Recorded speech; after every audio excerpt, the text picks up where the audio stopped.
RAM मुझसे पूछती है कि एल को कब मारना है। रैम मुझसे कहती है कि उसे एल के पास ले चलो और वो तभी उसको मार देगी। एल को किस तरह मारना है और कब मारना है ये बात मैं तुम्हें कल बताऊंगा रैम। और चाहे कुछ भी हो जाए, जब तक मैं ना बोलूं तब तक उसे मत मारना, ठीक है ना। उसके बाद मैं मीसा से उसका फोन नंबर मांगता हूँ और ये बात सुनने के बाद मीसा खुश हो जाती है।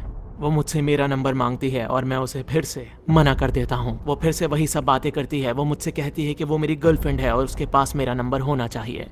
वो मुझसे मेरा नंबर तो नहीं मांगती, लेकिन बदले में वो मुझे अपना ही एक और फोन दे देती है। मीसा के पास 3 सेल फोन्स थे और उनमें से एक अब मेरे पास था। हाँ, हम ऐसा कर सकते हैं, अब ये फोन मेरे पास ही रहेगा। फिर वो मुझसे कहती है कि अब वो जब चाहे मुझे फोन या मैसेज कर सकती है, जिसके बाद मैं उसे मना कर देता हूँ। कॉल और मैसेज मैं तुम्हें करूंगा मीसा, तुम मुझे नहीं करोगी, ठीक है। और फिर वो एक और सवाल पूछती है कि मैं उसे कॉल कब करूंगा। मैं तुम्हें कल फोन करूंगा मीसा, उम्मीद है कि मैं कल एल को भी ठिकाने लगा दूंगा। अब तुम्हें घर चले जाना चाहिए मीसा। वो मुझसे कहती है कि अभी रात जवान है, क्यों ना बाहर चलें और खाना पीना खाएं, कैंडल लाइट डिनर करें। मीसा की बकबक से मैं तंग आ चुका था। उसका मुंह बंद करने के लिए अब मेरे पास सिर्फ एक ही ऑप्शन था।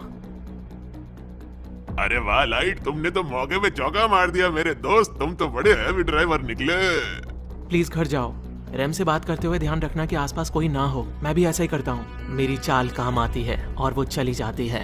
तुम तो घने इमरान हाशमी बन रहे हो लाइट। तब उसका मुंह बंद करने के लिए मेरे पास और कोई चारा नहीं था रियुक। वो मेरे बहुत काम की है, इसलिए मैं चाहता हूँ कि वो मुझसे प्यार करती रहे। अब मुझे एल को मारना है रियुक। वो मेरा दोस्त नहीं बन सकता, बल्कि वो तो मेरा सबसे बड़ा दुश्मन है।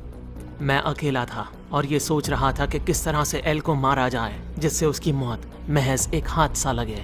चाहे कुछ भी हो जाए, कल एल को या फिर रियुजाकी को या उसका जो भी असली नाम है उसे मरना होगा।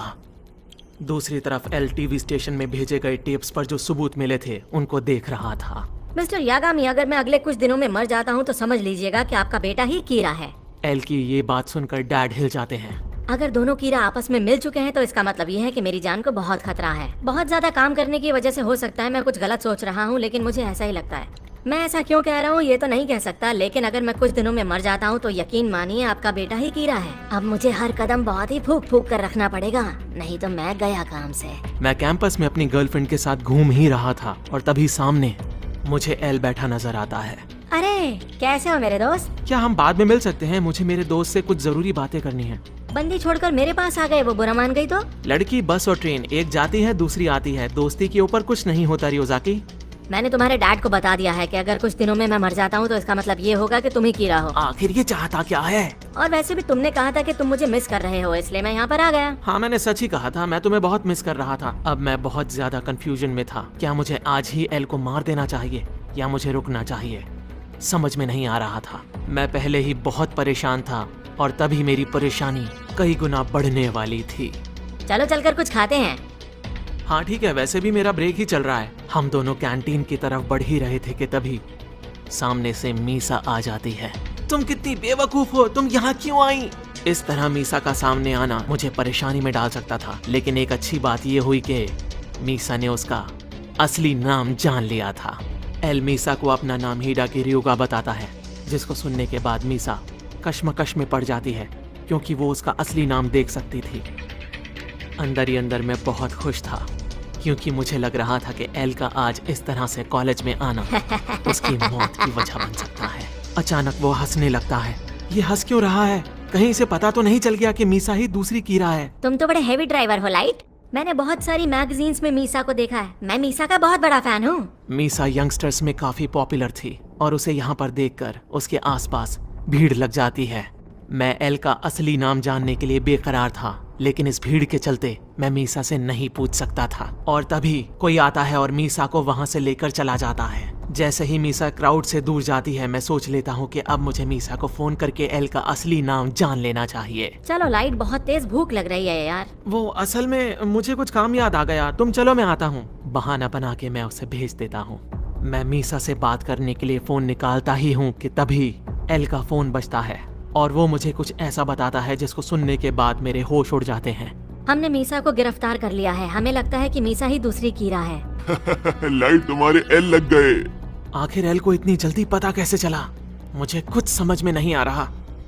जिन टेप्स को टीवी स्टेशन में भेजा गया था उन पर बाल और फाइबर जैसी कुछ चीजें चिपकी हुई थीं। लैब टेस्ट के बाद ये पता चला कि वो सारे सैंपल्स मीसा के ही हैं, इसलिए हमने उसे कस्टडी में ले लिया है। मेरे पैरों के नीचे से जमीन निकल चुकी थी। मैं एल को मारने से सिर्फ एक कदम दूर था। मेरे दिमाग में सिर्फ एक बात चल रही थी कि काश मैं सारे टेप्स को खुद अपने हाथों से पहले ही डिस्ट्रॉय कर देता, लेकिन अब बहुत देर हो चुकी थी। लेकिन मैं हारने वालों में से नहीं था। मैं एल को मुंह तोड़ जवाब दूंगा। एल पुलिस हेडक्वार्टर में पहुंचता है और मीसा को देखने के लिए वटारी से कहता है। मीसा की हालत देखकर सब लोग हैरान रह जाते हैं। मीसा को बहुत ही बुरी तरह से कैद किया गया था। वो कीरा हो सकती थी, इसलिए उसको इस तरह से कैद किया गया था।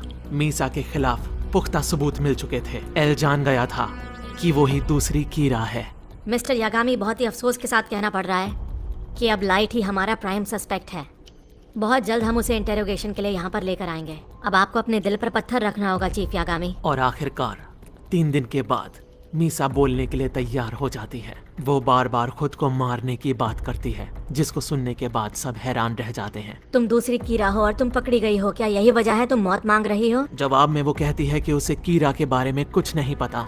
असल में मीसा पुलिस से नहीं बल्कि रैम से अपनी मौत की भीख मांग रही थी। रैम उसको कहती है कि अगर वो मरी तो लाइट को भी मरना होगा, क्योंकि ये सब लाइट की वजह से हुआ है। जवाब में मीसा उसे मना कर देती है और कहती है कि सिर्फ वो मरना चाहती है।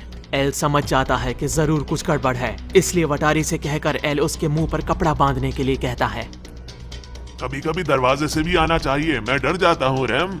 रैम हमें बताती है कि उसने रैम की मदद लेने से मना कर दिया है, क्योंकि अगर मैंने ऐसा कुछ किया तो पुलिस को पता चल जाएगा कि उसके पास शक्तियां हैं। रैम बताती है कि अब मीसा को बचाने का सिर्फ एक ही तरीका है कि उसकी डेथ नोट को जब्त कर लिया जाए। जब्त करने के बाद मीसा की सारी मेमोरी चली जाएगी। वो मेरे बारे में, डेथ नोट के बारे में और शिनिगामी के बारे में सब कुछ भूल जाएगी। रैम मीसा को डेथ नोट फॉरफीट करने की बात बताती है, जिसके बाद मीसा हाँ कर देती है। मीसा की आंखों में गम के आंसू थे। रैम उसके आंसू पोंछती है कि तभी एल की नजर उस पर पड़ जाती है। अब मीसा के पास डेथ नोट नहीं थी। अब वो मुझे, रियुक को, रैम को, हम सबको भूल चुकी थी। वो कीरा के बारे में कुछ नहीं जानती, इसलिए पुलिस को आखिर में उसको छोड़ना ही पड़ेगा। लेकिन तभी रैम मुझसे कहती है कि अगर मैंने मीसा को नहीं बचाया तो वो मुझे जान से मार देगी। मुझे तुम्हारी शर्त मंजूर है रैम, और मेरे पास एक आइडिया भी है। रैम कहती है कि चाहे कुछ भी करो, बस मीसा बचनी चाहिए, नहीं तो मैं गया काम से। इसे अलविदा समझना रियुक।